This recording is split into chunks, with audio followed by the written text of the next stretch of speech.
dinyanyikan lagi.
mungkin pada pagi hari ini Kak Fendi mau sampaikan seperti biasa.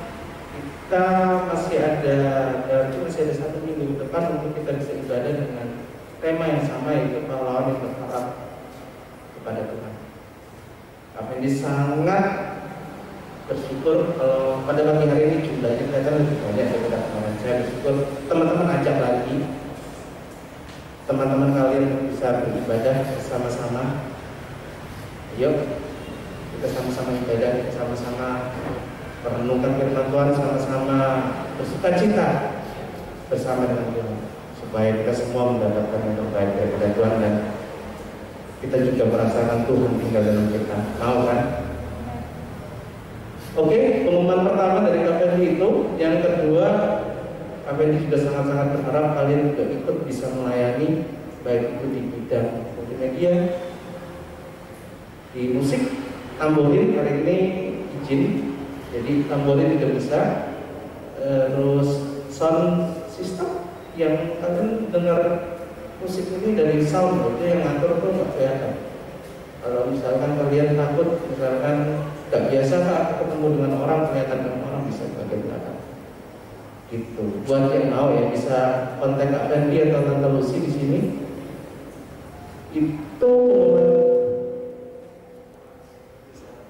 Itu pengumuman dari Kak Fendi untuk pelayanan. Untuk kelas masih sama, Stefanus sepertinya gabung dengan Paulus, selebihnya Timotius dan Yakobus di kelasnya masing-masing. Itu aja pengumuman dari Kak Fendi.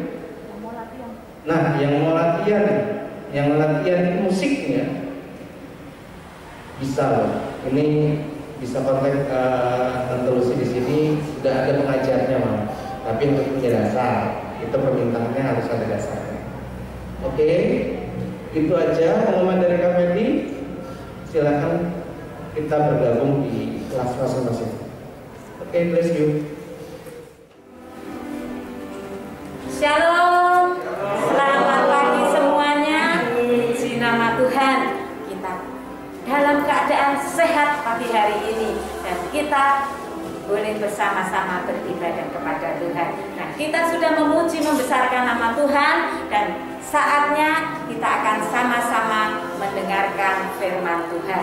Oke, kita akan sama-sama berdoa terlebih dahulu. Nanti Om Gatot berdoa untuk firman Tuhan. Ya, kita akan menampilkan Bapak dalam surga. Terima kasih buat pagi hari ini kalau kumpulkan kami kembali di kelas Stefanus dan Paulus. Kami mau belajar akan firman-Mu. Kami siap Tuhan untuk mendengar firman-Mu, mengurapi guru kami yang bertugas itu kuning, dan setiap pribadi yang mendengar boleh menyediakan hidupnya, menyediakan hatinya menjadi tanah yang subur yang siap ditaburi benar benih-benih kebenaran firman-Mu. Terima kasih Tuhan Yesus yang bisa berfirman pagi hari ini di dalam nama Tuhan Yesus Kristus. Haleluya. Amin. Amin. Ya. Teman-teman, bulan ini kita belajar tentang pahlawan yang berharap kepada Tuhan. Dan minggu ini kita akan belajar dari seorang Elisa. Kita tahu Elisa adalah seorang abdi Allah. Dia seorang nabi yang dipanggil, dulunya dia dipanggil dan dipilih oleh Elia. Dia dijadikan murid Elia dan menggantikan Elia ketika Elia diangkat ke surga oleh Tuhan, dan Elisa ini menggantikan Elia menjadi seorang nabi di Israel. Kita akan sama-sama baca apa yang dilakukan atau tindakan apa yang dilakukan oleh Elisa ketika berperang atau menghadapi peperangan dengan orang Aram. Kita akan baca bersama-sama. Kita perhatikan firman Tuhan ini dengan sungguh-sungguh. Kita baca di dalam 2 Raja-Raja 6 ayat 8 sampai 23. Nanti kita akan baca bersama-sama secara bergantian. Saya akan membacakan dari mulai ayat 8, yaitu di ayat yang genap. Kalian membaca bersama-sama di ayat-ayat yang ganjil. Oke, sudah siap semuanya? Amin. Amin. Ya, kita sama-sama membaca dengan sungguh-sungguh. sehingga kita bisa tahu peristiwa apa yang terjadi di dalam apa yang kita baca pagi hari ini. Nah, perikop dari 2 Raja-Raja 6 ayat 8 di situ dikatakan tindakan Elisa dalam berperang melawan Aram. Ayat 8, Raja negeri Aram sedang berperang melawan Israel. Ia berunding dengan pegawai-pegawainya, lalu katanya, ke tempat ini dan itu haruslah kamu turun menghadang. Ayat 9, sebab itu Raja Israel menyuruh orang-orang ke tempat yang disebut abdi Allah kepadanya. Demikianlah Elisa memperingatkan kepadanya supaya berawas-awas di sana, bukan hanya sekali 2 kali saja.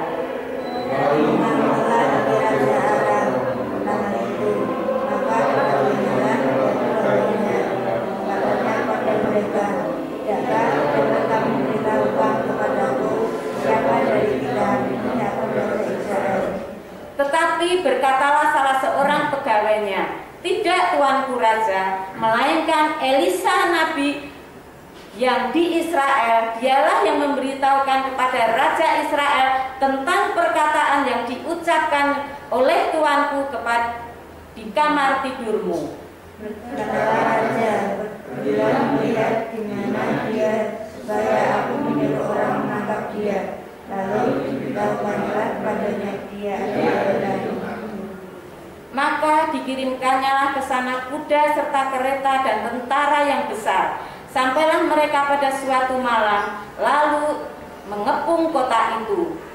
Ketika kayaran di alamnya pagi dan pergi keluar, maka terdapat satu orang dari kendaraan kereta ada di sebelah kota itu. Lalu berkata kejadian kepadanya, siapa tuanku? Apakah yang akan kamu buat? Jawabnya, jangan takut, sebab lebih banyak yang menyertai kita daripada yang menyertai mereka. Lalu berdoalah Elisa, ya Tuhan, bukalah kiranya matanya, supaya ia melihat. Maka Tuhan buka mata bujang itu, sehingga ia melihat, tampaklah orang itu turun dari kuda, tetapi dengan lihat. Ketika orang-orang Aram itu turun mendatangi dia, berdoalah Elisa kepada Tuhan, butakanlah kiranya mata orang-orang ini. Maka dibutakannyalah mata mereka sesuai dengan doa Elisa. Kemudian katalah Elisa kepada mereka, bukan ini jalannya dan bukan ini kotanya, ikutlah aku. Maka aku akan mengadakan kamu kepada orang yang kamu cari. Lalu dilakukannya mereka di Samaria. Segera sesudah mereka sampai ke Samaria, berkatalah Elisa, ya Tuhan, bukakanlah mata orang-orang ini supaya mereka melihat. Lalu Tuhan membukakan mata mereka sehingga mereka melihat dan heran, mereka ada di tengah-tengah Samaria.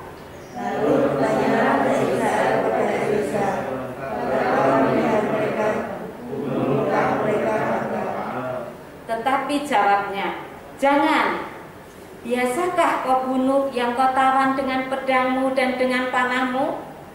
Tetapi hidangkanlah makanan dan minuman di depan mereka, supaya mereka makan dan minum, lalu pulang kepada tuan mereka. Disediakannya bagi mereka sangat bisa, maka makan dan minuman mereka. Sejak itu mereka pulang mereka. Sejak itu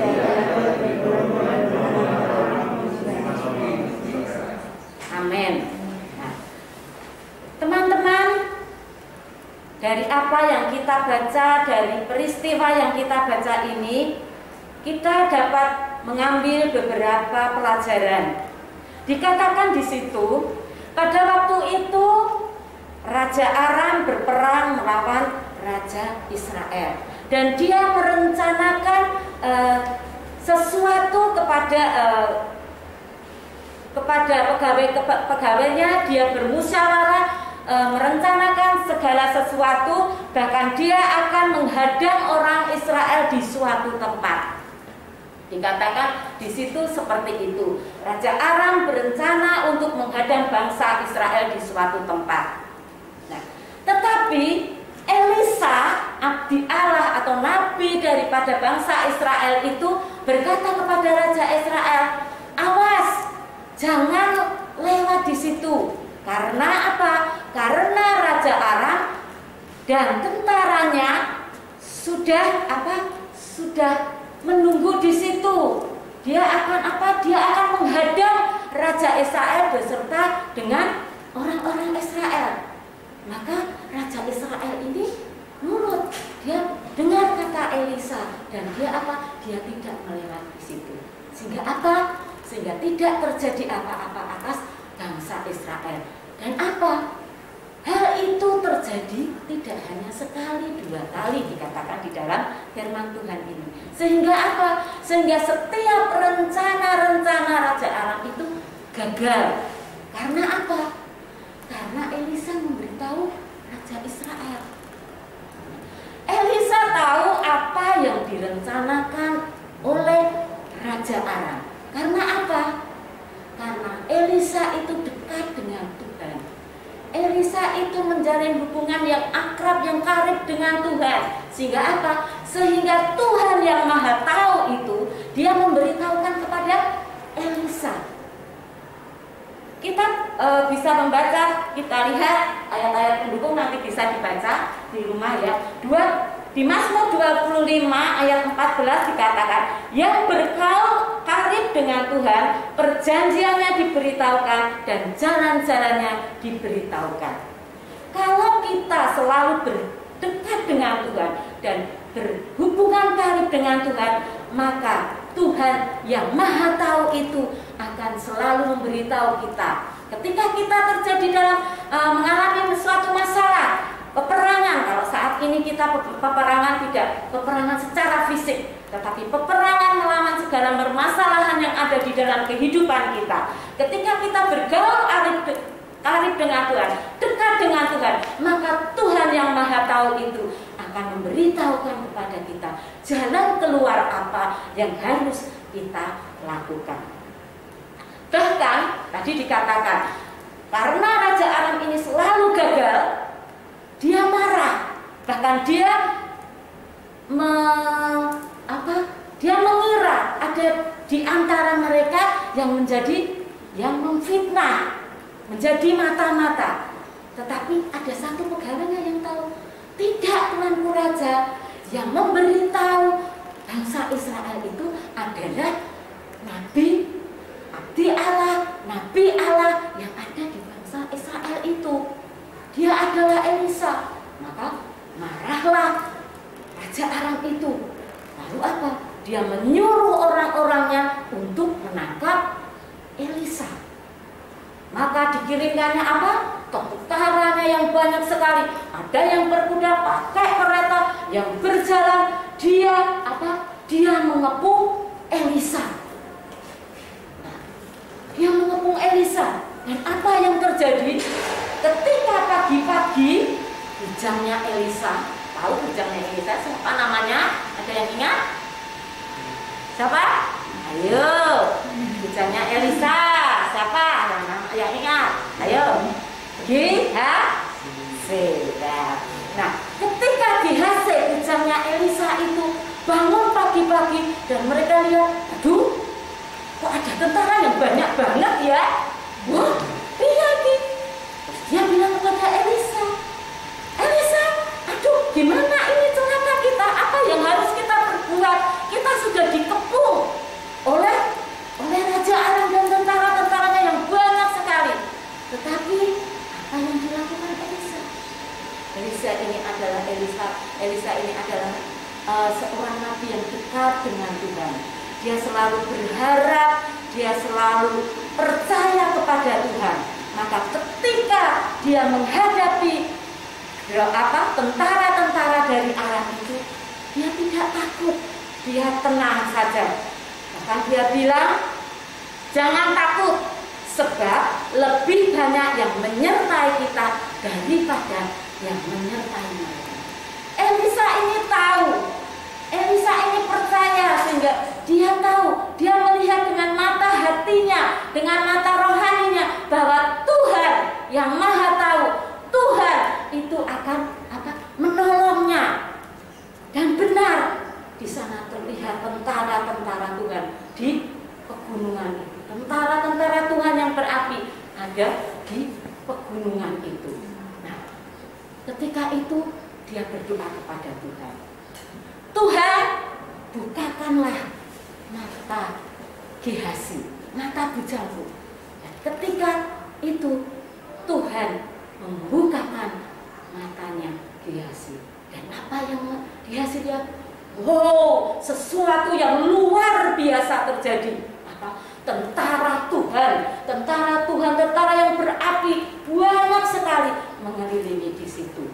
Nah, anak-anak, ketika orang itu dekat dengan Tuhan, apapun masalah yang mereka hadapi, dia tidak akan gentar, dia tidak akan takut.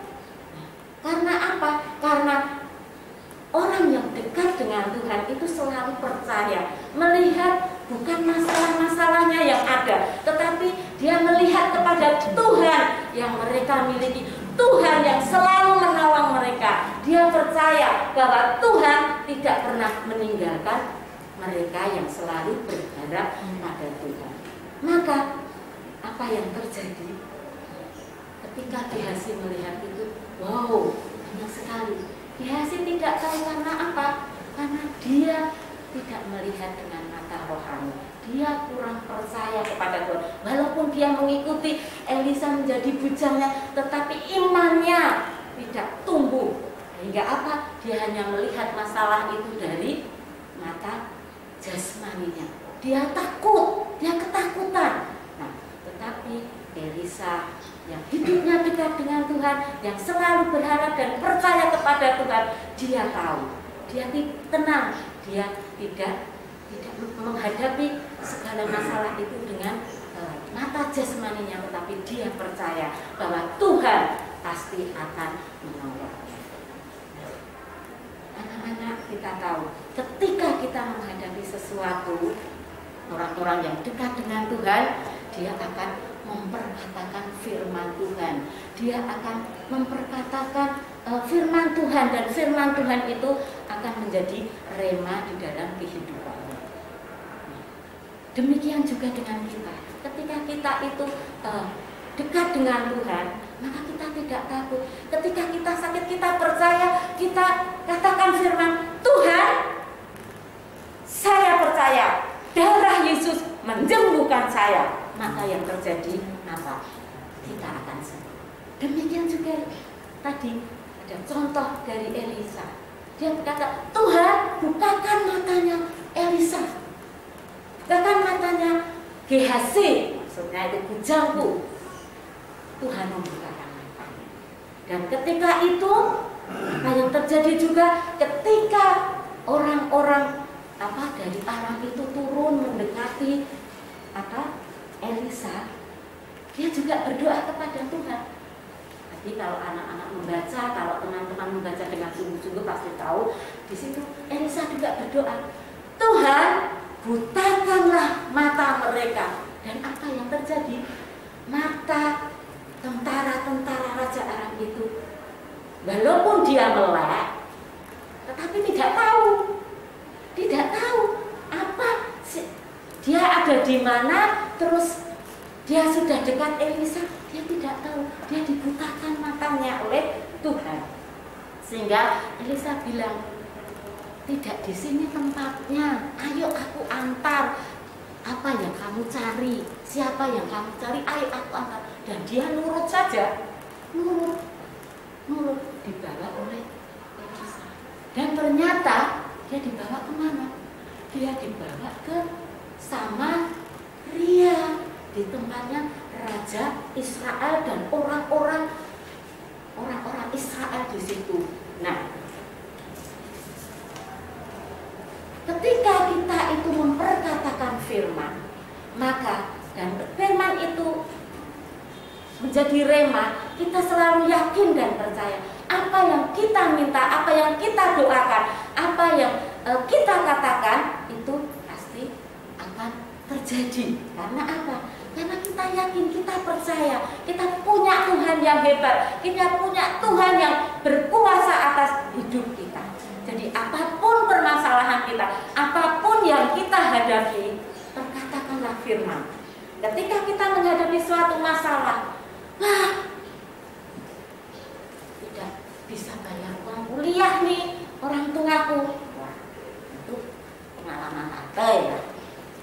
Uang 1 bulan, Bu, harus bayar uang kuliah. Berapa? Ya 10. Duit di sini. Aduh. Nggak punya ayat itu. Ya udah, berdoa aja. Tuhan pasti tolong, dan kamu pokoknya sekolah yang baik, ibu yang bertanggung jawab, dan Tuhan pasti buka jalan. Apa yang terjadi ketika saatnya tiba, uang itu betul-betul ada. Walaupun tidak sejumlah itu, karena apa? Karena memang Tuhan membuka jalan. Ketika dia mengajukan suatu keringanan, terjadi keringanan untuk membayar uang kuliah. Begitulah apa yang tidak pernah kita pikirkan, apa yang tidak pernah kita bayangkan, itu Tuhan sediakan. Hal itu terjadi beberapa kali di dalam kehidupan kita kalau kita itu percaya dan berharap kepada Tuhan. Nah, apa yang terjadi ketika bangsa tadi Aram sampai ke Samaria? Ketika Elisa bilang, Tuhan, bukakanlah mata mereka. Mereka, wah, terbuka, heran, loh, kok ada di sini? Loh, aku kok ada di tengah-tengah orang Samaria? Iya ini, wah, itu ada Raja Israel. Nah, mereka menjadi takutan. Dan apa? Raja Israel ditanya sama Nabi Elisa, haruskah aku bunuhkah orang-orang ini, Bapak? Terus Elisa bertanya, apakah kamu pasti selalu membunuh orang-orang yang kamu tawan dengan pedangmu? Jangan, beri dia makan, beri dia minum, dan biarlah mereka nanti pulang ke tempat lain. Apa yang kita dapat dari ayat ini? Kita diajarkan untuk menjadi pelaku-pelaku firman, melakukan firman Tuhan, membalas apa? Kejahatan dengan kejahatan. Tuhan tidak bilang itu. Kita harus membalas kejahatan dengan kebaikan. Sebagai orang-orang yang percaya kepada Tuhan, sebagai orang-orang yang sudah mengenal Yesus, tahu apa ajaran Tuhan di dalam hidup kita, maka kita wajib untuk melakukan firman itu di dalam kehidupan kita. Apapun permasalahan kita, apapun yang menimpa kita, ketika kita difitnah, ketika kita diolok-olok, jangan membalas. Ketika kita ditipu, jangan membalas. Doakan mereka. Kita harus mendoakan mereka supaya mereka bertobat. Nah, itulah yang kita pelajari dari hal-hal yang ada di dalam yang kita baca pagi hari ini. Orang yang dekat dengan Tuhan itu menjadi pelaku firman. Nah, apa bedanya yang orang yang tidak dekat dengan Tuhan? Yang tidak dekat dengan Tuhan, dia tidak tahu seperti Gehazi tadi, memandang sesuatu dari mata jasmani, tidak dari mata rohani kita. Nah, kita sebagai orang-orang yang mengenal Tuhan, yang sudah dipilih oleh Tuhan, yang menjadi umat tebusan Tuhan, kita harus apa? Melihat segala sesuatu dengan mata rohani. Itulah keuntungan kita. Kalau kita selalu dekat dengan Tuhan, selalu berharap dan bersandar kepada Tuhan, maka Tuhan selalu membuka jalan, Tuhan selalu menolong kita. Nah, dikatakan ya, kita dapat kesimpulan daripada pelajaran pagi hari ini.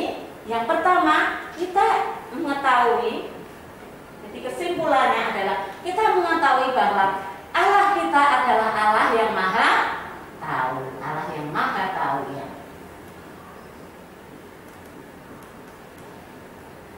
Allah kita adalah Allah yang maha tahu. Dia tahu apa yang kita pikirkan, apa yang kita rencanakan, apa yang akan terjadi di dalam kehidupan kita. Dia tahu. Dan kalau kita dekat dengan Tuhan, maka Allah yang maha tahu itu akan memberitahukan kepada kita. Yang kedua adalah bahwa Tuhan itu selalu melindungi dan selalu menolong anak-anaknya yang berharap kepadanya. Tuhan selalu melindungi dan menolong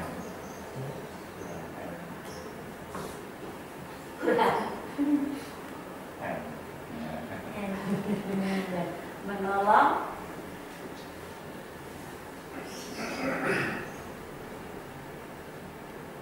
anak-anaknya yang berharap.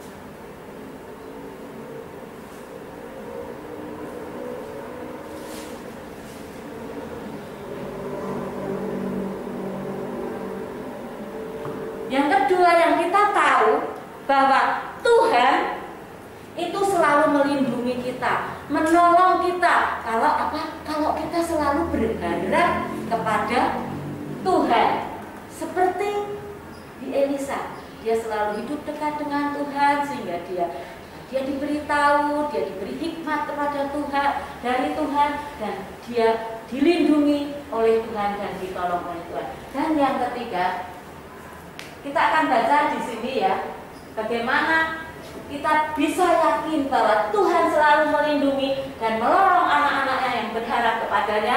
Kita baca di dalam Mazmur 34 ayat 8. Di situ dikatakan, malaikat Tuhan berkemah di sekeliling orang-orang yang takut akan Dia dan akan Dia lalu meluputkan mereka. Mazmur 91 ayat 11. Sebab malaikat-malaikatnya akan diperintahkannya kepadamu untuk menjaga engkau di segala jalanmu.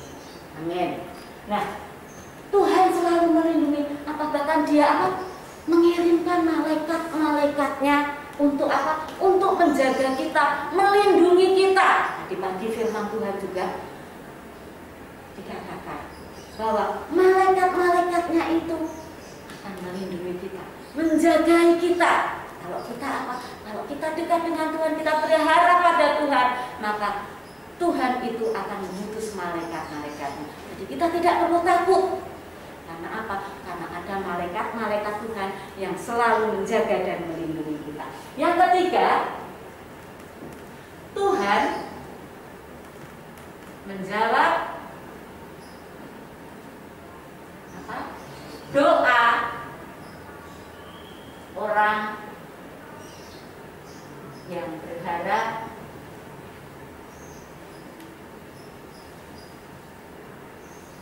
pada pertolongan Tuhan.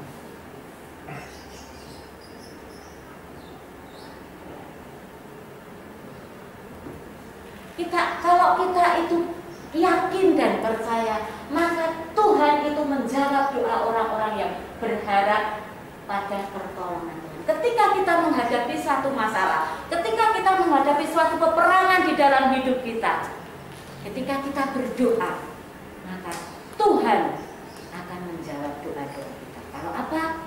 Ada syaratnya. Kalau kita itu menjadi anak-anak Tuhan yang hidupnya benar di hadapan Tuhan, yang hidupnya selalu bersandar dan berharap kepada Tuhan dan dekat melekat dengan Tuhan. Maka ketika kita berdoa, kita beriman, kita percaya, Tuhan pasti akan menjawab doa kita. Seperti tadi, Tuhan menjawab doa-doa Elisa. Ketika Tuhan bukakanlah matanya, bukakanlah matanya. Itulah apa yang dapat kita pelajari dari Elisa. Ya, di dalam kita belajar dari 2 Raja-Raja 6 ini. Tuhan itu Maha tahu, Tuhan selalu melindungi anak-anaknya yang berharap kepada Tuhan dan menjawab doa-doa anak-anak. Oleh sebab itu, mari kita belajar dari Nabi Elisa untuk hidup berkenan kepada Tuhan, hidup selalu beriman, percaya, dan dekat dengan Tuhan. Karena firman Tuhan berkata di dalam ayat mas kita, Mazmur 62 ayat 2, di situ dikatakan, hanya dekat Allah saja aku tenang, daripadanya lah keselamatanku. Amin. Amin. Mari kita senantiasa hidup dekat dengan Tuhan dan selalu berharap pada Tuhan, karena hanya Tuhan yang mampu untuk menolong kita. Hanya Tuhan yang tahu setiap permasalahan kehidupan kita, dan Tuhan sanggup untuk menolong kita. Tuhan sanggup untuk mengubah hidup kita. Tuhan sanggup memulihkan hidup kita. Tuhan sanggup untuk melakukan perkara-perkara yang besar di dalam kehidupan kita. Kalau kita senantiasa berharap, bersandar, dan dekat dengan Tuhan.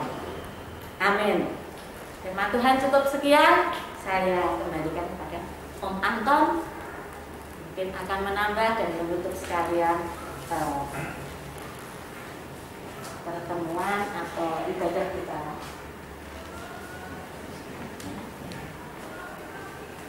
Oke, puji Tuhan, firman Tuhan luar biasa. Pertanyaan, saat selama ini yang paling dekat dengan kalian apa atau siapa? Waktu Om Anton udah punya cucu ya, menyenangkan sekali. Waktu bermain di sana, baru di halaman udah disambut ya, panggil namanya apa, terus dekat sekali lah dengan cucu, difoto gitu kan, tak posting di FB dengan judul apa namanya, yang kayak perahu tuh, nempel kayak perangko gitu lah. Ada yang teman saya mantan, oh sudah nggak zamannya nempel kayak HP sekarang gitu. Nah ternyata mantan ingat itu. Dekat dengan siapa kita ini? Mungkin jujur dengan HP lebih dekat ya. Cari lokasi bisa. Mau ayam goreng pencet, mau transfer, mau apa, beli listrik, apa pulsa listrik bisa. Dekat sekali loh kita ini dengan HP ya. Ini penolong kita ya. Belum penolong kita, bener ya, bener ini. Ini sisi apa namanya, teknologi ya. Tadi kita melihat belum sejauh ribuan tahun yang lalu, Elisa ini udah punya alat komunikasi yang canggih. Bukan HP ya, tapi doa, hubungannya dengan Tuhan. Sehingga waktu ada rencana saja, ya tahu karena sering kontak dengan Tuhan, sering kontak. Kalau jarang, kalau nggak pernah, ya mana mungkin toh. Jadi pagi hari ini firman Tuhan sangat luar biasa. Pertanyaannya, jujur saja, seberapa dekat kamu dengan Tuhan? Siapa? Tidak usah dijawab. Yang tiap hari bangun pagi saat teduh. Ya. Kalau belum, kita ingatkan sama-sama. Ayo bangun itu. Kalau itu menjadi setiap hari kamu udah nggak usah pakai wecker, bangun sendiri otomatis. Kita mau gitar atau pakai model ngikut sama YouTube sama apa, kita juga ada online ya. Itu terasa sekali indah, dan kita HP tidak bisa kemudian ada kuasanya, tidak ya.